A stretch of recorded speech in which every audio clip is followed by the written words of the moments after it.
दोस्तों, इस वीडियो में हम आपको ले जाएंगे 6 पार्ट्स के सफर पर, जहां हम एक्सप्लोर करेंगे 13 सबसे शॉकिंग कोइंसिडेंसेस जो अमेरिका के 2 प्रेसिडेंट्स अब्राहम लिंकन और जॉन एफ कैनेडी के बीच हुए एग्जैक्टली 100 साल के गैप में। दोनों के राइज, मिशन और ट्रेजेडी, और दोनों की मौत का एक हैरानी भरा पैटर्न। क्या ये सब सिर्फ कोइंसिडेंस था या फिर हिस्ट्री ने खुद अपने आप को रिपीट किया? तैयार हो जाओ, क्योंकि अब शुरू होने वाला है लिंकन और कैनेडी का राज, जिसे सुन के आप हैरान रह जाओगे।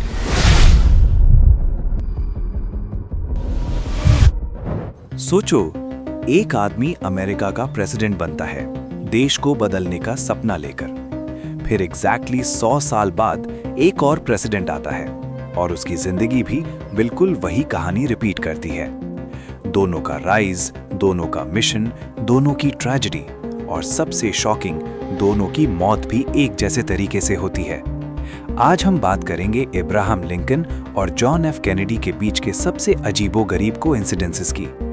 कुछ लोग इसे कोइंसिडेंस कहते हैं, कुछ इसे डेस्टिनी, और कुछ लोग मानते हैं कि ये पुनर्जन्म का कनेक्शन हो सकता है।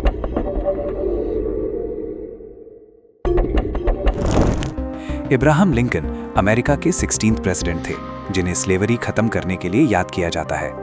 जॉन एफ कैनेडी अमेरिका के 35th प्रेसिडेंट थे, जो सिविल राइट्स और मॉडर्न अमेरिका का सिंबल बने। दोनों को लोग नेशन का सेवियर मानते थे। सबसे पहला कोइंसिडेंट शुरू होता है उनके पॉलिटिकल करियर से।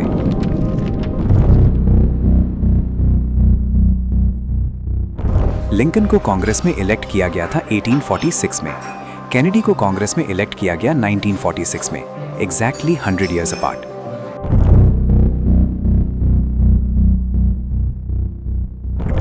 लिंकन प्रेसिडेंट बने 1860 में, कैनेडी प्रेसिडेंट बने 1960 में। फिर से बिल्कुल 100 साल का अंतर।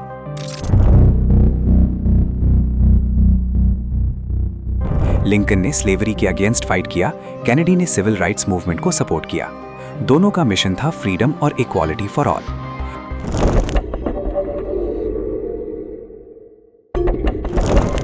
पावरफुल लीडर्स के पीछे भी एक दर्द छिपा होता है।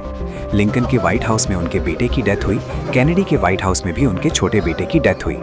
दोनों प्रेसिडेंट्स अपने पर्सनल ग्रीफ को छुपाकर नेशन को लीड करते रहे।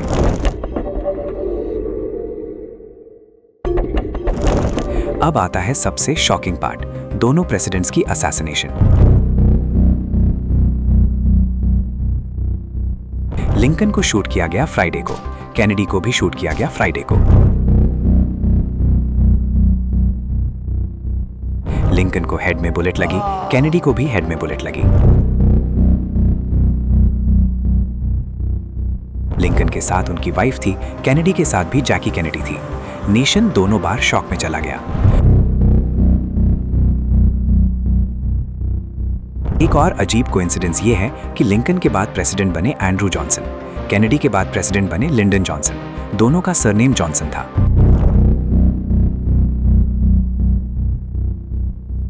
एंड्रू जॉनसन का बर्थ ईयर था 1808, लिंडन जॉनसन का बर्थ ईयर था 1908, एग्जैक्टली 100 साल का गैप।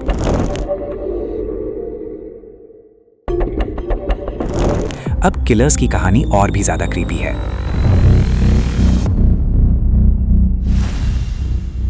लिंकन के किलर का नाम था जॉन विल्क्स बूथ, कैनेडी के किलर का नाम था ली हार्वे ऑसवाल्ड। दोनों के नाम में टोटल लेटर्स एग्जैक्टली 15 लेटर्स थे। और सबसे शॉकिंग बात यह है कि दोनों असैसिन्स को ट्रायल से पहले ही मार दिया गया। बूथ को अरेस्ट से पहले मार दिया गया, ऑसवाल्ड को भी कोर्ट तक पहुंचने से पहले ही मार दिया गया। सच कभी बाहर आने ही नहीं दिया गया।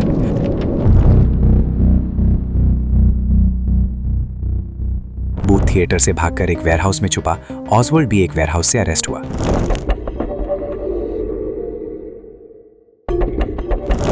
अब सबसे फेमस कोइंसिडेंस, लिंकन को मारा गया एक थिएटर में जिसका नाम था फोर्ड्स थिएटर, कैनेडी को मारा गया एक कार में, और कार का ब्रांड था लिंकन। उस कार का मॉडल था लिंकन कॉन्टिनेंटल। और अब वो कोइंसिडेंस जो सबको हैरान कर देता है। लिंकन के सेक्रेटरी का नाम था कैनेडी, कैनेडी के सेक्रेटरी का नाम था लिंकन। इतने कोइंसिडेंसेस, एक दो नहीं, 20 से ज्यादा इवेंट्स बिल्कुल 100 साल के गैप में रिपीट हुए। क्या ये सब रैंडम था या डेस्टिनी ने हिस्ट्री को दोबारा लिखा? और सबसे स्कैरी क्वेश्चन, अगर लिंकन और कैनेडी का कनेक्शन पुनर्जन्म से था, तो अगला लीडर कौन होगा जो 100 साल बाद फिर से वही कहानी जिएगा? क्या हिस्ट्री एक बार फिर रिपीट होगी? ये रहस्य आज भी अनसॉल्व्ड है। अगर आपको ये डॉक्यूमेंट्री पसंद आई हो तो लाइक करो, सब्सक्राइब करो और कमेंट में बताओ, क्या ये कोइंसिडेंस है या कोई हिडन ट्रूथ?